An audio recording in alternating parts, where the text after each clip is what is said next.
How's everyone doing? Today I have two underrated horror movies that you should check out. If you've seen either one of them, definitely let me know what you think of them and let me know which one is your favorite. And also give me some underrated horror movies that you think I should check out. Leave me those comments down below. But now let's go ahead and get into it. Let's check them out.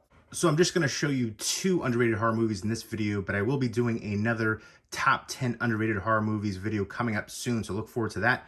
But first up, for two underrated horror movies that you need to see, part 2 is Eden Lake. This is a British horror movie that reminds me a lot of Wes Craven's Last House on the Left. It's just really raw, gritty, dirty, intense, palpable tension all throughout, which stars Kelly Reilly from Yellowstone and Michael Fassbender, who I think a lot of people know him from the X-Men movies as Magneto. But he was nominated for 2 Oscars, Steve Jobs and then 12 Years a Slave. He's a really talented actor, but I think my favorite performance from him has been in the movie Shame, which is a really depressing movie, but I love depressing movies. And Kelly Reilly's been around for a long time and been in a lot of great roles, but she is so amazing in Yellowstone, and they're both amazing in Eden Lake. And it's about this young couple that go on this weekend getaway to a secluded lake surrounded by woods, and they run into these group of kids right here. And over in the UK, I guess they call them chavs. Essentially, they would be called juvenile delinquents here. And tensions mount, and there's a confrontation, and it's just a lot of brutal violence. The climax is incredible. And I love the back and forth between the characters and the cat and mouse games, and it's just them, trying to fight off the kids and battle for survival, going back and forth in the woods. And it is absolutely unflinching. And a lot of people seem to have an issue with the ending. I love the ending. I think the ending elevates the film even more. It's not a Hollywood ending. It's not a cop-out ending. It's so fitting for this film. And this is one that definitely needs way more love and attention. And it needs a Blu-ray release here in the US. This is a Canadian DVD that I have, so I would love to upgrade this one. And it deserves a proper Blu-ray release. And this is definitely one of my favorite modern British horror movies. Let me know what your favorite modern British horror movie is. I think when people talk about British horror movies, they usually mention Hammer horror. And so I'm really talking about post-heyday Hammer horror. I know they kind of went under, and then they made a few films not too long ago, but I think the UK has made some really good modern horror movies too. So I think some of them need to be talked about in, the same sentence and same conversation as Hammer horror. This has actually become one of my all-time favorite movies ever. Again, just so friggin' intense. Oh my gosh, just thinking about it gets my blood boiling.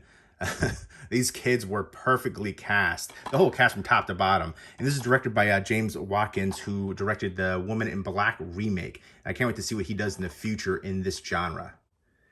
And the second underrated horror movie recommendation is Vamp, which is an 80s vampire movie, a really good horror comedy movie. If you love 80s horror movies and 80s horror comedy movies, I would definitely recommend checking out Vamp. Grace Jones stars as the lead stripper vampire. Yes, you heard that right. And that might be the most frightening part of this movie. But there's a whole crew of vampires and a gang of bikers as well after these college guys trying to pledge their fraternity, and they're trying to get strippers to come back to the fraternity, and they go to this Skid Row city area, kind of desolate, and they have all these run-ins and hijinks, and this is such a great cast here. That's what really makes this work. From top to bottom, they're great. Again, Grace Jones as the lead stripper vampire. She's so excellent, Nosferatu-esque. And Dee Dee Pfeiffer as the love interest is excellent. She's so good in that role. And then Gede Watanabe, Long Dug Dong, he kind of steals the show. He's so good. But this is just a really entertaining vampire movie. Again, if you like 80s horror comedy, this is definitely one you need to check out. Really underrated, that needs more love. And a beautiful release from Arrow Video for this one too. This has reversible artwork, a bunch of special features in here. The special features were actually great, talking about Grace Jones on set, Billy Drago too in costume. Just awesome special features for this one. And this is directed by Richard Wenk, who was born in Metuchen, New Jersey, which is like a town over from me. And he's written a bunch of action movies, The Mechanic and The Magnificent Seven remakes, Equalizer 1 and 2, Jack Reacher, Never Go Back. So he's still working in the industry. I wish he would go back to horror. This actually has a really good short from him too, which I absolutely love. It's Dracula Bites the Big Apple from 1979. Just a really entertaining, again, a vampire comedy short. And if you enjoy Quentin Tarantino and Robert Rodriguez's From Dusk Till Dawn, I think you'll definitely enjoy Vamp. It's in that same kind of vein, pun intended. Let me know a vampire movie you think is underrated and an 80s horror movie you think is underrated. And let me know what your favorite vampire movie is and your favorite 80s horror movie. So there you go. There are 2 underrated horror movies that I think you should check out. And again, let me know if you've seen either one of them and what you think of them. And let me know which one is your favorite. And also give me some underrated horror movies that you think I should check out. Leave me those comments down below. And look forward to more of these videos coming up in the future. Hope everyone's doing well. Take care.